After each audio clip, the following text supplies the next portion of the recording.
Salut et bienvenue sur le podcast d'Expat Families. Aujourd'hui, on retrouve Claire au micro, une maman française à la tête d'une tribu de 3 enfants vivant au Laos.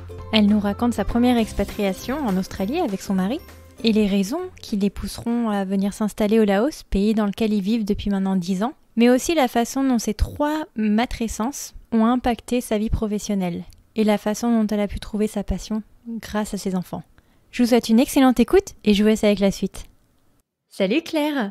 Salut Cindy. Merci de prendre un peu de temps pour venir témoigner sur le podcast. Écoute, comme d'accoutumé maintenant, je vais te demander de te présenter, de nous dire qui tu es, où est-ce que tu habites et de qui est composée ta famille. Déjà pour me présenter, je m'appelle Claire, j'ai 37 ans, je suis mariée, j'ai 3 enfants et je vis au Laos, en Asie du Sud-Est depuis maintenant 10 ans. Waouh! Alors, pour qu'on passe pas pour des bleus, le Laos, c'est à côté de la Thaïlande, c'est ça? C'est ça, donc c'est un pays qui est enclavé, en fait, qui n'a pas d'accès à la mer et donc qui est situé entre la Thaïlande, la Birmanie, le Vietnam, la Chine et le Cambodge. D'accord. Écoute, je regarderai sur Google Maps et Ouais. je te ferai un retour. Oui, il est peu connu comme pays, c'est sans doute le pays d'Asie du Sud-Est qui est le moins connu. C'est vraiment atypique. Tu nous diras un peu plus tard comment t'es arrivée ici. Et donc, à partir de quel moment tu rencontres ton futur conjoint? Mon mari, je l'ai rencontré en 2004. Je l'ai rencontré à Nancy. J'étais là-bas, je faisais mes études d'éducatrice spécialisée et lui il travaillait déjà en tant qu'informaticien. Et on s'est rencontrés dans le cadre du théâtre d'improvisation. On s'était tous les Trop deux cool. inscrits à ça. Ouais. Et donc, pendant nos séances d'improvisation, donc on a appris à se connaître, surtout après, en fait, parce qu'il y avait toujours une opportunité d'aller boire un verre tous ensemble après. Et puis, on a appris à se connaître à ce moment-là. Et on revenait tous les deux d'un grand voyage. Lui revenait tout fraîchement d'Australie avec un très bon ami à lui. D'accord. Et moi, je revenais du Canada, où j'étais allée Ah rendre oui, visite à une très très bonne amie en à vacances. l'opposé. Oui, c'est vrai, on n'était pas du tout aux mêmes endroits. Et on avait chacun un peu ce projet d'aller vivre dans ces pays, en fait. On avait été tellement émerveillés par l'expérience que lui pensait, aurait aimé parler de partir vivre en Australie, et moi du Canada.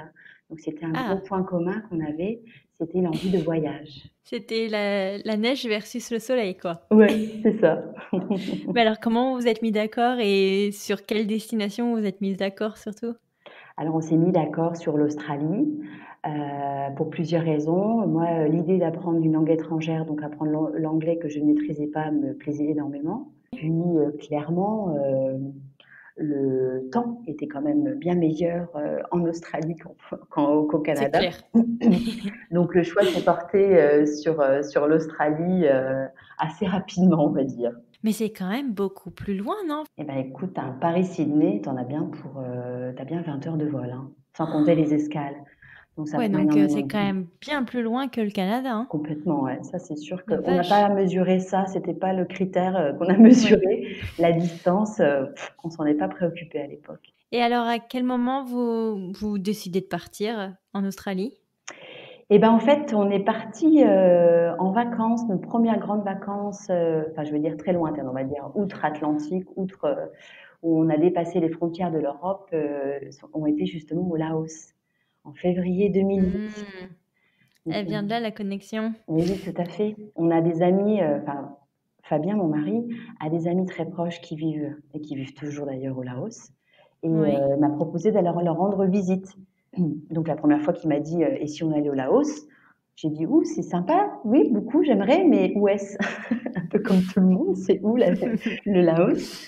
Donc après avoir identifié, oui, ça semblait, ça donnait beaucoup envie. Donc nous sommes partis en vacances là-bas pendant 1 mois.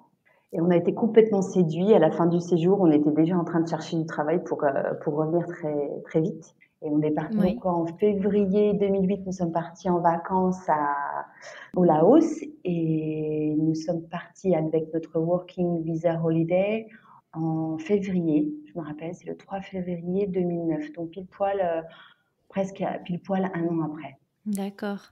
De là, on arrive en Australie avec chacun un sac à dos et dans une guest house parce qu'il y avait à peu près, enfin voilà, on était en mode backpack. On a trouvé assez rapidement un logement, c'était assez simple.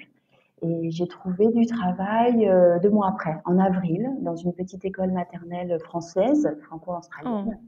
ok. Toute petite école avec un effectif très réduit. J'avais 5 enfants donc, par classe, c'était super agréable. Fabien, lui, a un petit peu accumulé effectivement c'était la crise à l'époque, en 2008-2009, là, donc ça lui a pris plus de temps. Il a accumulé des petits jobs, mais il a fini par trouver un boulot très intéressant, mais ça lui a pris plusieurs mois. Mais ça, c'est sous le Holiday Visa ou c'est sous, du coup, vous avez dû faire un autre visa? C'était sur le Holiday Visa, en sachant qu'on avait l'opportunité de garder le même emploi pendant 6 mois. Je croyais que c'était vraiment un visa de main, entre guillemets, de main-d'œuvre pas chère, où c'est les petits étudiants qui cherchent des petits boulots pendant l'été et qui se trouvent à travailler dans les fermes ou sur les plages, quoi. C'est pour ça que je te disais ça. Oui, parce que c'est vrai que c'est souvent ça que les personnes font. Nous, on était à Melbourne et on était plutôt en ville, donc on cherchait des boulots qui sont en adéquation avec nos compétences.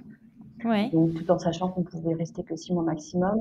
Mais en fait, on a trouvé les moyens de continuer. Donc, moi, j'ai eu 2 emplois différents. Le premier, j'ai réussi à le garder pendant 1 an, ce travail de C'est bien, ouais. maternelle. Et puis, Fabien aussi a réussi à garder quand même, qu'à la fin, en fait, cet emploi. D'accord. Vous parliez anglais avant de vous embarquer en Australie? Bah, écoute, c'était un anglais scolaire, hein. Donc, on a Oui. tous les deux appris l'anglais à l'école. Moi, L'accent. clairement, ah ouais, mais c'était même pas une histoire d'accent, c'était vraiment une histoire d'être capable de faire des phrases et puis surtout de comprendre. Moi, c'était la grosse problématique, Oui. c'était de pouvoir comprendre les gens. Moi, je m'étais mise à la méthode Assimil en septembre pour pouvoir partir donc en février. Donc pendant 5 mois, j'étais très My assidue avec terror mes petites is rich. Ah oui, My c'est ça, terror is Norwich. c'est exactement ça, avec mes petites phrases. Donc c'était vraiment pas. Moi, clairement, je suis arrivée en Australie, je comprenais pas ce qu'on me disait, j'arrivais pas à exprimer mes pensées, à dire ce que je voulais, donc c'était très frustrant. Et ça Oui. m'a encore plus donné envie d'apprendre. Donc j'ai appris très très vite à parler anglais. Et heureusement, on était en colocation, on a eu la chance d'être entouré Oui, c'est d'anglophones, cool. et ça a accéléré Oui, vous considérablement. n'êtes pas resté entre petits Français, quoi.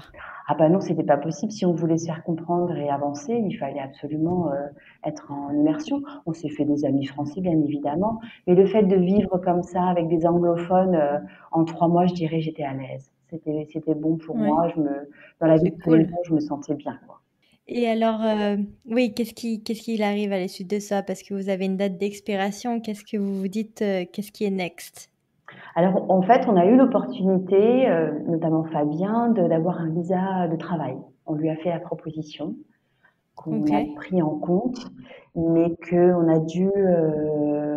a décidé de refuser parce que la distance, ce dont on parlait tout à l'heure, Ouais. était trop grande en Prenant. fait. On Ouais. s'est rendu compte que ça m'était vraiment, tout devenait en fait compliqué. L'idée de devoir rentrer, on pouvait pas rentrer. Par exemple, il arrivait quoi que ce soit, on savait que ça prendrait beaucoup de temps pour rentrer. Et s'il arrive quoi Oui. que ce soit, moi, je trouvais ça difficile à vivre. Donc, on a pris la Donc vous avez décision, décliné. voilà, Oui. on a décliné l'offre. Et donc là, on a commencé à se projeter sur un retour en France, en Ok. imaginant où est-ce qu'on pourrait aller vivre en France. Mais l'idée de revenir en France en plein mois de janvier, en plein hiver, ça nous a un peu glacé. Et donc, du coup, étant donné on était déjà allé au Laos, on s'est dit, tiens, Ouais. pourquoi pas se faire, comme les Australiens font beaucoup, aller en Asie du Sud-Est, voyager, visiter. Et tiens, si on retournait pas là-bas pendant, disons, 6 mois, comme ça, on pourrait On faire une passe l'hiver. transition en douceur, quoi. Donc du coup, vous vous dites, allons au Laos pendant 6 mois et au final, tu te retrouves à vivre là-bas pendant 10 ans, c'est ça? Bah oui, parce que donc à la fin de notre séjour en Australie, Fabien me demande en mariage, me demande si je veux bien Oh. l'épouser. Oh, Donc il fait ça bien. en grand. Parfait. C'est une belle manière de clôturer un chapitre de sa vie, ça. C'était bien sympa, effectivement. J'étais ravie. Et Ouais. parce que c'était une évidence après ce temps, après l'expérience qu'on venait de passer, comme mon J'imagine, lien ouais. s'était renforcé à l'étranger, c'était un peu une évidence quelque part. Et puis, du coup, à la fin pendant ces 6 mois, forcément on fait des rencontres et puis, et on m'a fait une proposition, pour travailler en fait, auprès d'un enfant, handicapé, infirme moteur cérébral, scolarisé à l'école française. Et donc, oui, quoi. Nous, on se sentait super bien au Laos. On s'est dit, pourquoi pas, allons-y. Fabien avait continué à avoir ses clients, à avoir des opportunités professionnelles de l'Australie. Il continue à travailler avec eux. Trop bien. Mais quelle langue ils parlent au Laos? Je me sens bête, mais c'est une Oh ben question qui non, me il y a paraît pas de... inévitable. Ah oui, il n'y a pas de question bête, non. C'est le laotien qui est une langue, je peux pas dire qu'elle est similaire au thaïlandais, mais elle est similaire au thaïlandais Isan, la région Isan qui est frontalière avec le Laos. Finalement, c'était l'ancien royaume du Laos. Donc vous avez dû vous mettre à la langue locale? Ah, il n'y avait pas le choix parce que ici, on ne parle que le laotien. Sympa après l'anglais, on Oui, rattaque. oui, c'est ça. Alors c'est compliqué à apprendre ou ça va? Et ben en fait, c'est une langue simple qui n'a pas de conjugaison, par exemple. La formation des phrases est ultra simple. Ce qui rend le laotien très compliqué, c'est qu'il y a des tons, c'est la Hmm. tonalité. Donc j'imagine que vous vous installez là-bas. Oui, Enfin, peut-être que vous rentrez en France, vous vous mariez, mais vous vous installez sur le long terme là-bas. oui, À c'est ça. quel moment vous décidez d'étendre la famille? Eh ben, écoute, ça s'est fait, c'était un peu l'idée. Moi, j'ai dit, enfin, dans mon esprit, je me suis dit, je vais pas mettre en route un bébé alors qu'on est en train de préparer un mariage. Oui. J'ai dit, on va attendre qu'on soit mariés, puis on mettra en route un bébé. Enfin, on était d'accord sur Oui. le projet. Donc voilà, nous voici rentrés effectivement à la fin des 6 mois du Laos. Nous voilà rentrés en France. On se marie en France et on repart au Laos pour commencer le travail et commencer cette vie là-bas, un peu installée. On met en Mhm. route ce projet bébé. Voilà. Oui. On le met en route, on met en route. Il est en route, mais il vient pas. Oh.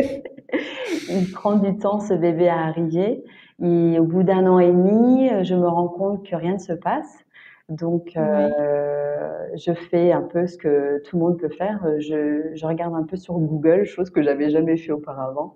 Je mets un peu tous les symptômes que je rencontre, un peu voilà, ce que je vis et très rapidement, alors des fois c'est bien, des fois c'est pas bien. Là, pour le coup, ça m'a donné les indicateurs tout de suite. Je me suis rendu compte que j'étais atteinte d'endométriose. Oh, zut. Ouais. Donc voilà, mais j'ai eu beaucoup de chance, c'est d'être au Laos à ce moment-là parce que je suis allée voir mon médecin, qui était une femme Ouais. superbe et à qui j'ai exposé en fait la problématique. Donc elle m'a tout de suite dit, bah oui, effectivement, je pense que c'est ça. Elle m'a Ouais. envoyée voir un médecin spécialisé à Bangkok et tout a été très vite en fait. On a confirmé mon endométriose. Et puis du coup, les choses ont été résolues en fait, et je suis Trop bien. tombée enceinte très peu de temps après. Donc Ok. mon bébé s'est installé, mon premier fils Gabriel donc s'est installé en octobre 2013. D'accord. Comment ça se passe alors le suivi de la grossesse au Laos? Et le suivi ici le grand manque en fait au Laos, c'est le côté santé.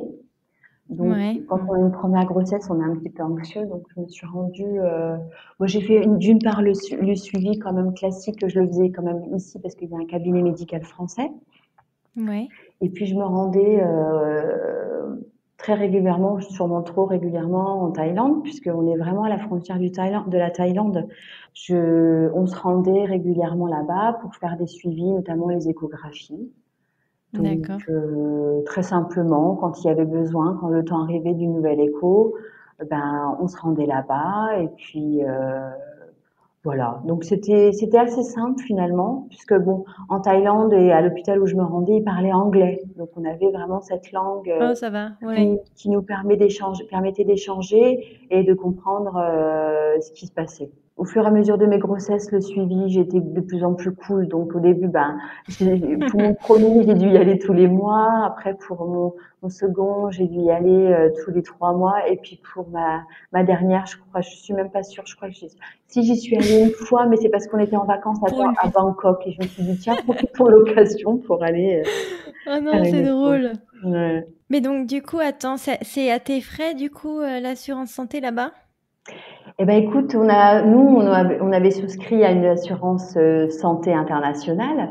Donc D'accord. du coup, tout était pris en charge. Tout était pris Ok. en charge, que ce soit au Laos ou en Thaïlande, même tout ce qui a été de l'endométriose, tout a été pris en charge, même les Ça, c'est très voyages. bien. Ah ouais, Trop vraiment. cool. Et donc, tes accouchements, tu les as fait sur place? Non, on a pris la décision de rentrer à chaque fois en France. Oh la vache, ouais. Ça doit faire Heu, lourd quand même, parce qu'attends, Laos, Nancy, on en est à combien là de transport? alors, écoute, nous quand on rentre alors à chaque fois on a eu beaucoup de chance puisque mes grossesses sont tombées sur l'été.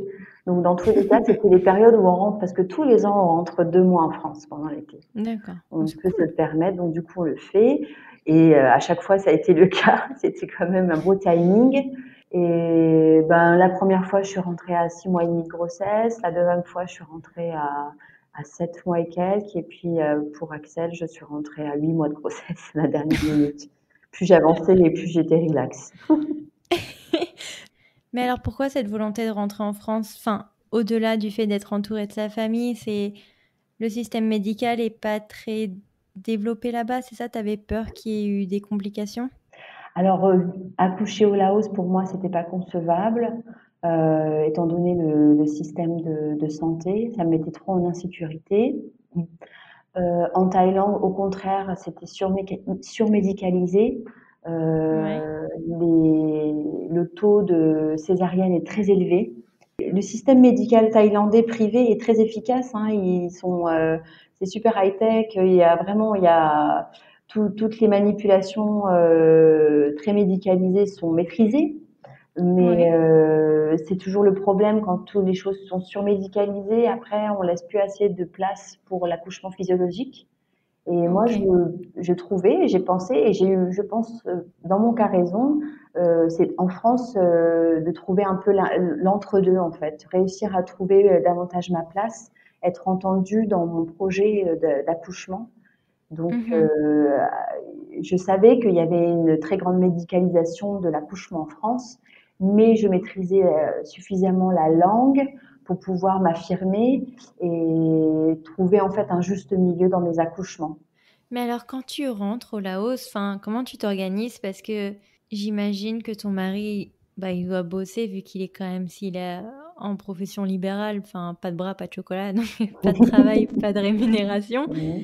Comment tu arrives à gérer à chaque fois quand tu rentres avec un nouveau bambin dans tes bras? Bah, à chaque fois, c'est vrai que ça a été très, très, très différent. Si je devais recommencer l'histoire et reparler de mon premier avec Gabriel, bon, on a eu, encore une fois, hein, j'ai eu beaucoup de chance. On a beaucoup de chance parce que mon mari, il est très présent. Il peut vraiment prendre le Ouais. temps avec nous. Ça a été très, très étrange. Enfin, voilà, mon premier fils est né, j'ai été extrêmement déconcertée par ce bébé. J'ai, j'ai réalisé que je n'avais pas, je manquais d'intuition et d'instinct. Je Ouais. voyais bien qu'il me manquait quelque chose. Je voyais pas. Il ne dormait pas. Et il était dans ce petit lit et il voulait pas dormir. Je comprenais pas ce qui arrivait. J'étais un peu hopeless, quoi. J'étais en mode, je regardais. Encore une fois, j'ai dû faire Google et mon ami, mais là, il l'a pas été parce que au Ils viennent problème pas que je avec un manuel, rentrais, c'est vraiment dommage, hein. c'est fou, hein. J'ai regardé, je marquais comment ça se fait. Je ne comprenais pas qu'est-ce qui m'arrivait, qu'est-ce qui arrivait, pourquoi il ne dormait pas. Et les réponses que je trouvais sur Internet ne me convenaient pas et ne fonctionnaient pas. Ouais. Donc, j'ai dû, enfin, il y a eu un vrai cheminement qui s'est fait au fur et à mesure du temps. Et puis surtout, moi, entre mes idées d'occidentale et puis de française, et puis ce que j'observais ici au Laos, je pense qu'il y avait un monde, plus qu'un monde, il y avait, je sais pas, un univers. parce que ici les Laotiens pratiquent ce qu'on appelle le maternage proximal. Ils sont très proches de leur bébé dans le sens où ils les portent énormément, ils les accompagnent dans Mm. le sommeil. Le portage fait partie de la vie. L'allaitement est beaucoup plus présent. Donc il y avait un tas d'indices comme ça qui mettaient la puce à l'oreille. Moi j'avais un peu cette idée de dressage du sommeil et je voyais Ouais. comment ils prenaient en fait, comment ils accueillaient ça et je me suis rapprochée en fait de cette façon de faire. Et Ouais. malgré ces savoirs, en fait, malgré cette formation initiale d'éducatrice spécialisée, je me suis retrouvée sans réponse face à ce bébé. Et ça a été la porte d'entrée. C'est là que j'ai découvert un peu ce qu'on appelle la parentalité positive et bienveillante. C'est par ce biais-là que je suis rentrée. Et ça a été le début d'une belle histoire parce que j'ai eu une vraie passion qui est née. J'ai découvert tout ça, une autre façon d'accompagner les enfants. J'étais D'accord. devenue maman. J'étais en train d'apprendre un nouveau métier d'enseignante et je découvrais à la fois tout ce qui était l'éducation respectueuse, l'accompagnement respectueux. Donc ça faisait beaucoup de choses en même temps. Il y a eu un tas de choses qui se sont mises en place à la même époque. J'imagine que tu étais aussi bercée par une autre culture qui est loin d'être celle qu'on connaît en France. Et... Moi, j'observais j'étais dans le même mode de fonctionnement français. Je travaillais à l'époque à l'école française de Vientiane, donc il y a un Ouais. fonctionnement qui est exactement le même qu'en France. Et moi, en parallèle, j'avais donc ce master de FLE et je découvrais des choses en termes d'apprentissage et de fonctionnement des enfants qui étaient à l'opposé de ce que je vivais. Parce que je Mm. comprenais des choses et pourtant je ne vivais pas la même chose au quotidien. Et c'était très pénible parce que je comprenais foncièrement beaucoup mieux les enfants, le fonctionnement de leur cerveau, comment ils apprenaient. Et je comprenais que le chemin que j'étais en train de prendre, en tout cas dans ma pratique professionnelle à l'école française, ne me convenait absolument pas. Et ça a duré combien de temps alors cet écart entre toi, la façon dont tu percevais les choses et la façon dont tu devais travailler? Ça a duré un petit moment parce que j'ai commencé à bien cerner les choses, à vraiment bien comprendre tout ça, je dirais entre 2012 et 2013. J'ai arrêté de travailler à l'école en 2017. Ah ouais, Ouais. Et en parallèle, moi, j'avais essayé de monter une petite école démocratique à Vientiane, justement parce que j'avais ce besoin d'être en adéquation entre ce que je pensais ouais. et ce que je voulais faire. Donc, mon deuxième fils, Johan, avait 4 mois à l'époque, quand j'ai commencé à offrir des sessions auprès d'enfants. Et je me sentais bien dans ces moments-là parce que je pratiquais, j'offrais des choses qui étaient en adéquation avec ce que je pensais être bon pour les enfants. Mm. Mais à côté de ça, je travaillais quand même un petit peu à l'école française. Et donc, Ouais. c'était très particulier en fait. Il y avait vraiment, j'ai eu l'opportunité après, à l'issue de cette première année où je travaillais à l'école française et j'avais essayé de monter cette petite école française. Pour la première fois, on me proposait un contrat en bonne et due forme à l'école française. Et en fait, le côté financier et puis aussi un petit peu mon ego ont pris le dessus.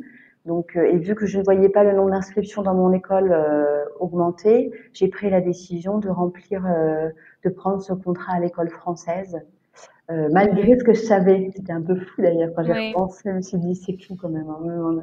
Mais bon, il y avait aussi le côté financier qui prenait un peu le pas. Ouais. Mais alors, comment tu te sentais, toi, dans ton cerveau, à te dire, pour des raisons pécuniaires, je suis obligée d'accepter une façon de penser qui n'est pas la mienne, quoi? Et ben, je le consciente. C'est après avec le recul que je comprends comment je me sentais à l'époque. Là, je comprenais pas bien. Ouais. Il y avait des priorités, donc j'ai répondu à ces Bien priorités-là. sûr. Et puis, mais ça a été une année terrible. J'avais 2 postes différents. J'étais enseignante de français langue étrangère et j'avais aussi un poste un peu administratif qui était celui de déceler les enfants qui étaient à besoins éducatifs particuliers.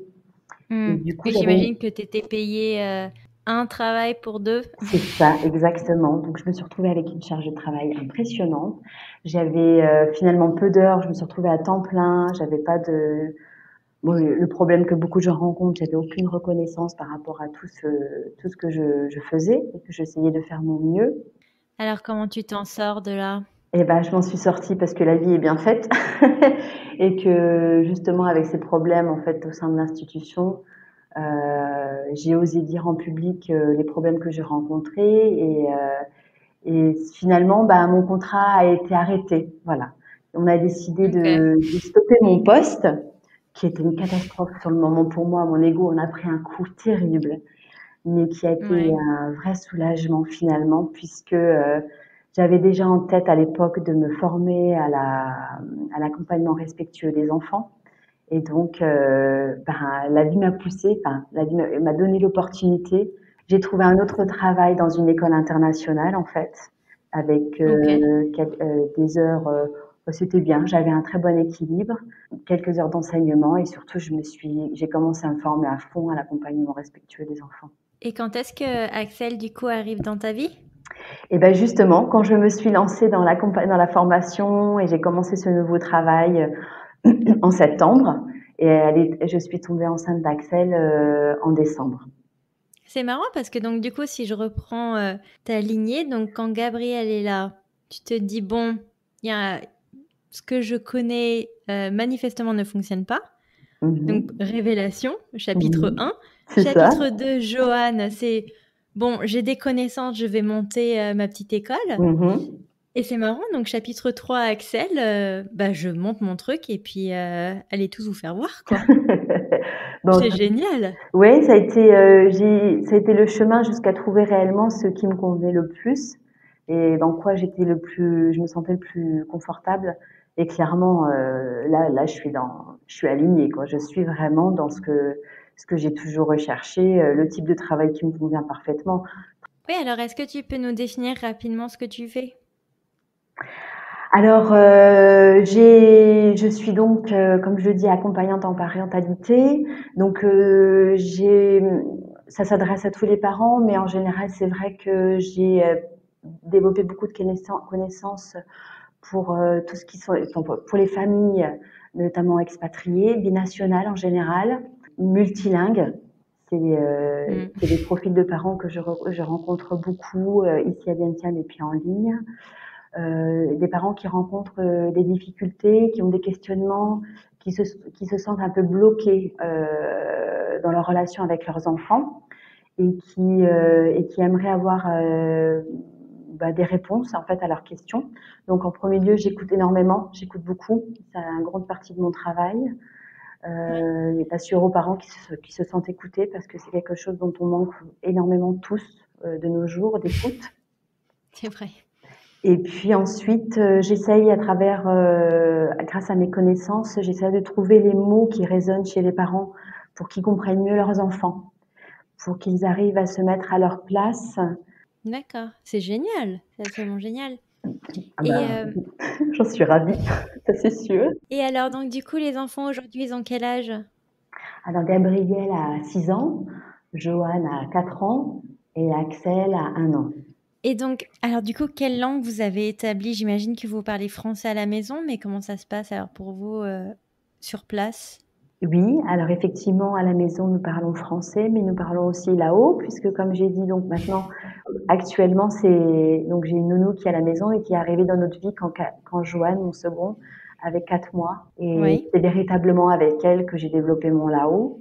Donc, quand on est à la maison, ben, ils parlent français avec moi, avec leur papa, et avec Toy, ils parlent en laotien. Elles ne parlent aucune autre langue et à l'école, ils apprennent, bah, c'est une école anglophone, donc l'anglais est oui, entré dans l'anglais. leur vie en même temps que l'école. Oh la vache. Donc 3 langues. C'est ça, Et alors exactement. attends, donc du coup, on va quand même l'annoncer parce que je crois que vous avez des projets pour Oui, bientôt oui, effectivement. d'expatriation dans un autre pays. Oui, ça y est, après 10 ans pile poil, on aura fait janvier 2011, janvier 2021, où nous allons quitter le Laos. Alors où est-ce que vous allez? Donc, on va se rendre en Espagne, en Andalousie. Oh, la vache. Alors, alors comment... Donc on passe du français, anglais et laotien à espagnol. Et encore Oui, ça va, andalouse. Donc c'est quoi? C'est du castellano, c'est ça? ouais, oui, c'est ça, c'est ça, vos questions, ouais, c'est ça.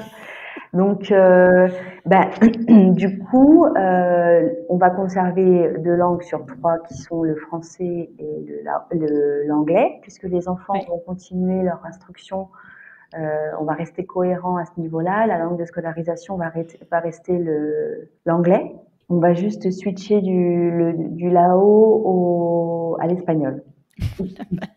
Donc là, les enfants ont commencé à faire des petites séances en espagnol. On Ah, c'est a, cool. ouais, Faut y préparer quand même. il y a une super plateforme qui s'appelle Visaling. Et en fait, c'est super bien fait. C'est des coachs et les enfants, c'est des sessions qui vont de 15 minutes à 45 minutes au choix. Et Ok. avec leur coach, ils vont jouer en fait en ligne avec le coach. Ils vont chanter des chansons, ils vont faire des petites activités. C'est très actif. Et les enfants adorent. Et en général, donc, j'organise 2 séances par semaine pour les enfants. Ça dure 25 minutes. C'est trop bien. C'est super. Enfin, franchement, je recommande à tous, si vous avez des langues que vous aimeriez, parce qu'il faut toujours allier plaisir et apprentissage pour que ce soit le plus efficace possible. Et là, je trouve que c'est vraiment parfait. Non, mais on va pas le mettre qu'aux enfants, on va le mettre aussi aux époux. Et Je c'est vrai pense. ils se sont focalisés un peu sur les enfants, mais c'est vrai qu'ils proposent aussi du coaching, enfin, je veux dire, l'instruction des langues aux adultes aussi, c'est vrai. C'est génial. Ah oui, alors attends, donc on parle des enfants, mais vous le pratiquez, le castellano? Eh ben non, moi je ne parle absolument pas. Enfin, je ne parlais pas du tout espagnol il y a un mois. Et bon, moi j'adore les langues, hein, c'est la preuve. Je suis normalement, j'ai été professeure de français langue étrangère. Je suis linguiste, hein, quand même, parce que j'ai obtenu un master en ingénierie des langues. Et je travaille d'ailleurs là-dessus dans mes dans mes accompagnements. Ça peut être aussi des choses sur lesquelles on travaille, sur les blocages, pourquoi les enfants certaines fois ne veulent pas pratiquer certaines langues, pourquoi ils ne parlent pas la langue du papa ou de la maman, etc. Donc je suis passionnée de Mm. langue. Et du coup, bah moi, l'opportunité d'en apprendre une nouvelle, je suis juste super excitée. Donc j'ai commencé à apprendre l'espagnol toute seule d'une part, avec ma petite méthode assimile pour reprendre ce que Toujours. j'avais fait, ce que j'aime bien. Je trouve ça sympa pour travailler en autonomie. Et puis j'ai un super prof sur une plateforme qui s'appelle italki et il vit à Vancouver. Comment vous appréhendez du coup votre retour en Europe? Alors, c'est un mélange de tellement de choses différentes. Bon, notre décision de rentrer en Europe, elle nous appartient. Nous, on est complètement libre, on a cette énorme chance, c'est de pouvoir Oui. vivre où on le souhaite. Fabien, mon mari, il a développé son activité, il y a 3 ou 4 ans. On a compris qu'il était temps pour nous, enfin, on avait, ce projet de se rapprocher de la France parce qu'on a envie de vivre OK. davantage de choses avec nos familles. On a envie que nos enfants connaissent leurs grands-parents mieux. On a envie qu'ils soient avec leurs cousins et leurs cousines. Mmh. Donc l'idée de revenir en Europe est vite apparue. C'était il y a 4-5 ans. Après, c'était certes où, mais surtout pouvoir organiser notre travail de façon à pouvoir être complètement autonome. D'accord. Mais alors pourquoi l'Espagne? Parce que si tu me dis que tu habitais à Nancy, c'est pas la porte à côté quand même? Non, et en plus, bon, on habitait à Nancy, mais on est originaires tous les deux de régions, c'est pas de Nancy. Moi, je suis de Champagne-Ardenne et mon mari est des Vosges.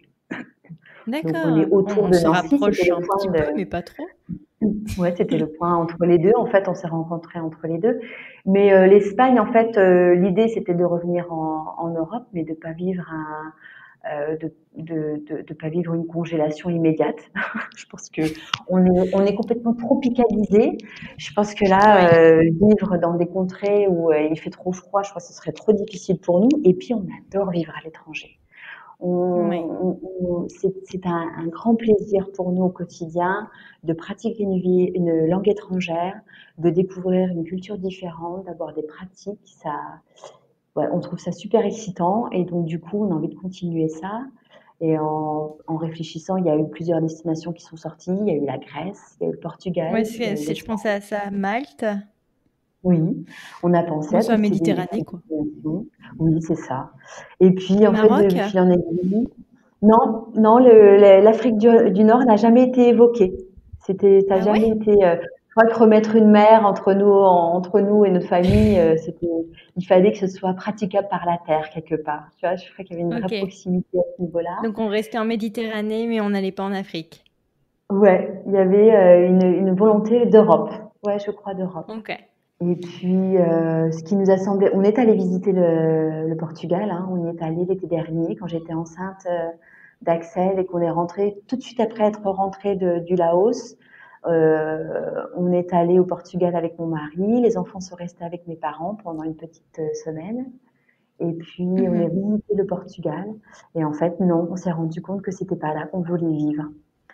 Et en y réfléchissant, et donc avec nos expériences, moi je suis déjà allée 2 fois en Andalousie, mon mari connaît l'Espagne, et bah, c'est devenu un peu clair que c'était là qu'on souhaitait aller vivre en fait. Et puis surtout, Ouais. l'activité de mon mari s'est développée parce qu'il y avait aussi une histoire de pouvoir d'achat, de pouvoir vivre convenablement. Donc on a regardé aussi au niveau du niveau de vie. Le Portugal nous semblait le plus raisonnable. Et puis nos activités se sont développées. Donc là aussi, on s'est dit, ben, on peut aller dans un pays où c'est un peu plus cher que le Portugal, notamment l'Espagne. Donc on s'est permis Mhm. en fait de penser à l'Espagne et on a validé. On a validé l'Espagne comme ça. C'est génial. Bah écoute, il faudra que tu écoutes l'épisode de Virginie qui, elle, habite en Andalousie et qui a monté sa boîte là-bas. Ah Elle ouais. a une agence de voyage et son mari a repris l'hôtel du village. Et elle a une petite fille surtout là-bas. Donc elle pourra Oui. te briefer si tu as envie de faire un baby number 4. Je crois que là, ça y est, la famille est au complet. C'est vrai? Oui, oui, oui, oui, oui. Depuis que Axel est né, on est là-dessus. On n'a pas, on a eu forcément, on en a parlé, on a évoqué l'idée d'un quatrième enfant, mais plus le Ouais, temps passe et plus on se sent bien. complet. Ouais, d'accord. Mais bah, c'est génial comme projet tout ça. Ouais, ouais, ouais, ouais. Surtout qu'on a Euh, choisi en fait, bon, ce qui nous a permis de choisir aussi notre destination, parce que quand tu es trop libre finalement, quand tu as trop le choix, tu te perds. Et il a fallu qu'on cherche des critères un peu comme ça pour nous. Et les critères indispensables, c'était l'école des enfants. Qu'est-ce qui pour moi ouais. était plus important que tout, au-delà d'un endroit qui nous plaise, hein, bien sûr, c'était trouver une école qui soit en adéquation avec nos valeurs. Et c'est ce qu'on a trouvé en Andalousie. Donc, Mm. on a trouvé une ou plusieurs écoles qui sont dans notre philosophie de vie. Et du coup, on s'est dit, bah voilà, on va vivre autour de ça. Et c'était une véritable chance parce qu'on a découvert un lieu assez extraordinaire qui s'appelle la Herradura, euh, en Andalousie, où il y a une grande communauté de ce qu'on appelle de world schoolers, donc des gens qui vivent là toute l'année ou bien sont là de passage, qui en général pratiquent l'instruction en famille, qui voyagent énormément. C'est souvent des digital nomades, un peu comme nous. Donc on est très très très impatients de découvrir tout ça. Et donc du coup, dans ce lieu à la Herradura, il y a plusieurs écoles qui existent ou qui sont en train de se construire. Donc, on va faire partie des projets de construction des écoles. Donc, là aussi, Ouais, c'est super, super excitant parce que c'est trop c'est en cool. train de me faire Ouais. la main en ce moment. C'est vrai, moi, je suis en train de construire. Là, je suis en train je vais actuellement avec l'école de mes enfants, je vais offrir un workshop pour les enseignants, en fait, pour répondre à leurs questionnements du type, bah, comment faire quand un enfant traverse des émotions très fortes, de grande colère, qu'il ne veut pas écouter. Donc, je vais proposer ça. Je vais proposer Mm. aussi un accompagnement, enfin du support, en fait, des guides, de l'aide pour les parents aussi d'enfants. Et puis donc quelque part, je vais commencer à mettre ça ici en place et je vais pouvoir continuer parce qu'on sera aussi dans la construction de quelque chose d'assez neuf à la Herradura. Donc c'est très très très excitant l'idée Ouais. de déménager, Oh, quoi. c'est plein de beaux projets qui vous attendent là-bas, c'est trop cool. Oui, plein de projets actuellement. Je suis beaucoup c'est très dans l'effervescence totale en ce moment, avec ce que je suis en train Ouais. de faire entre les accompagnements individuels, mais avec l'école de mes enfants aussi, c'est super. Et puis de savoir que je vais pouvoir continuer là-bas, ça va être juste parfait, quoi. Enfin vraiment, j'ai des étoiles dans les yeux et dans la tête. Et alors du coup, est-ce que tu aurais des conseils à offrir à des parents qui, comme vous, souhaitent se lancer à l'international dans des pays un peu exotiques, tels que le Laos, par exemple? Alors des conseils, eh ben, moi je trouve que c'est très simple en fait en matière de démarche pour vivre ici. C'est la vie ici, enfin la vie dans un pays exotique tel que le Laos, parce que je peux difficilement parler d'autre chose vu que j'ai vécu Oui, bien au Laos sûr. dans un pays exotique. la vie ici est plus simple. Nous, on le vit très simplement. Après, ça reste des choses onéreuses. Il faut pouvoir, il y a des spots importants qu'il faut pouvoir financer, notamment celui de la santé et de la scolarité, qui sont des spots qui sont très chers. Après, effectivement, la Ouais. vie sur place, elle ne l'est pas. Manger n'est pas cher, se loger n'est pas cher. Si vraiment c'est quelque chose que les personnes ont profondément envie, je pense qu'il faut se lancer parce que c'est totalement faisable. Si on se donne les moyens de le faire, c'est une expérience unique et Mm. hyper enrichissante. Le Laos pour les enfants, c'est juste du bonheur. Les Laotiens sont adorables. Ce sont des gens très patients, très souriants, qui adorent les enfants. Et en termes de climat, on en est à quoi? On est dans un climat très humide et chaud? Oui, c'est un climat très humide Mm. et chaud. Là, on est à la fin de la saison des pluies. Alors, c'est pas une pluie constante pendant Ouais. plusieurs mois. Ça veut dire qu'il va pleuvoir très régulièrement, que le taux d'humidité est assez élevé, effectivement. Donc ça, c'est la saison entre, on va dire, mai et octobre. C'est comme ça. Il Ah la pleut vache. pas Ouais. mal. Donc, très humide. Après, on va rentrer dans la saison sèche et fraîche. Alors ça fait rire, fraîche parce que, bah, je veux dire, on va tourner autour de 25-30 degrés et c'est juste l'idéal, quoi. Oh la Il vache, fait pas trop ça paraît chaud chaud. et pourtant, la nuit, les Ouais. températures peuvent descendre, hein. La nuit, les températures peuvent descendre autour de 9-10 degrés, par exemple. Ah oui, quand même. La vache. Ouais, on n'a pas de chauffage et puis souvent les fenêtres, bah, t'as pas Ouais. vraiment de D'air protection, donc flot, ouais. du coup, bah, soit tu as une grosse couette, on est super content de mettre nos couettes pendant cette période-là. On s'habille un peu, tu vois, à l'approche de Noël, ça fait ambiance un peu, mais tu peux avoir rapidement des belles températures la journée. Et puis après, arrivé janvier, février, des choses changent. On va être dans la saison toujours sèche, mais là chaude. Et du coup, les Mm. températures vont augmenter progressivement jusqu'à arriver en avril et tu vas avoir bah, je veux dire, pour la période du Nouvel An laotien qui est en avril, on va monter à des températures du type 45 degrés. Bon, là, on a super chaud. Oh la vache. Oh bah ça va te changer du coup l'air frais de l'Andalousie, hein. Oui, alors c'est pour ça on me dit attention, il va faire très chaud en Andalousie. On est ravis d'avoir des Ça grosses va être plus températures. sec. Ça va être une Ouais. température effectivement plus sèche, mais à la fois, moi, ça Mm. me fait du bien aussi de savoir que je vais avoir du frais, réellement du frais pendant une période de l'année, vraiment. C'est clair, c'est clair. Non, bah écoute, qu'est-ce qu'on peut te souhaiter alors du coup pour la suite? On te souhaite un excellent déménagement en Espagne. Bah oui, une bonne fin de séjour parce que là, on a encore, on essaye au maximum d'avoir les pieds et la tête au Laos parce qu'on sait que tout ce qu'on est en train de vivre, c'est un peu les dernières fois. Donc, Oui. j'essaye de pas trop avoir la tête en Espagne, même si c'est difficile. J'essaye Mm. d'être dans l'instant présent. Donc, ouais, mais nous souhaiter un bon fin de séjour ici au Laos, ce pays qui nous a accueillis vraiment à bras ouverts et là où on a passé 10 merveilleuses années, vraiment. Et puis surtout, moi, ce que je souhaite par-dessus tout, en plus de tout ce qui peut concerner mes enfants, mais au niveau professionnel, que j'arrive à développer mon activité professionnelle comme je le souhaite, réussir à trouver un équilibre entre ma famille et cette activité-là qui me tient à cœur et d'être au service Mm. comme ça des parents avec qui j'ai beaucoup de points communs et surtout à qui je peux donner beaucoup de clés en fait, que je peux sincèrement aider en fait, comme j'ai pu le faire Oui. précédemment et que je continue à le faire. Je mettrai ton contact dans la description si ça peut permettre à des familles bah, d'être aidées avec plaisir. Bah, s'ils en ont, en tout cas, s'ils ont des questions, s'ils ont des interrogations, surtout que là, étant donné que j'ai repris mon activité, et j'ai lancé la possibilité de faire des accompagnements jusqu'en décembre, je le fais gratuitement. Oh, en plus on a un deal. Ouais, je fais ça gratuitement, donc parce que voilà, financièrement on peut le faire et que je pense que c'est bien aussi, c'est donnant-donnant. Moi, ça me fait du bien à ma pratique professionnelle. Je sais que ça fait du bien aux personnes qui en ont besoin. Des fois, ça fait passer le cap. Mais trop bien. Ouais. Ok. Bon, bah écoute, le message est passé. Oui.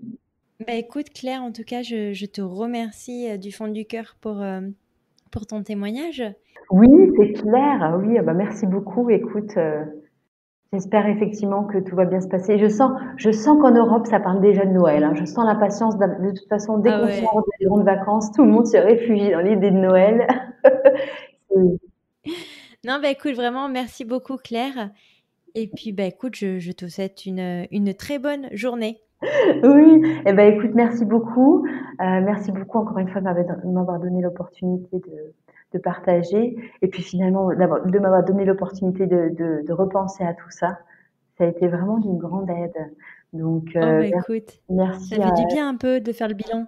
oui, et puis de ton écoute, vraiment, parce que tu as fait ce que je fais en général, j'écoute les autres. Et là, aujourd'hui, c'est toi qui m'as écouté. Donc, je te remercie beaucoup pour ça. Oh, ça me fait plaisir. Ça me fait plaisir et j'espère que ça va aider d'autres familles qui veulent s'embarquer dans l'expatriation. Oui, j'espère aussi. Voilà pour cet épisode, j'espère qu'il vous a plu et puis je vous dis à la semaine prochaine pour un prochain épisode. Ciao!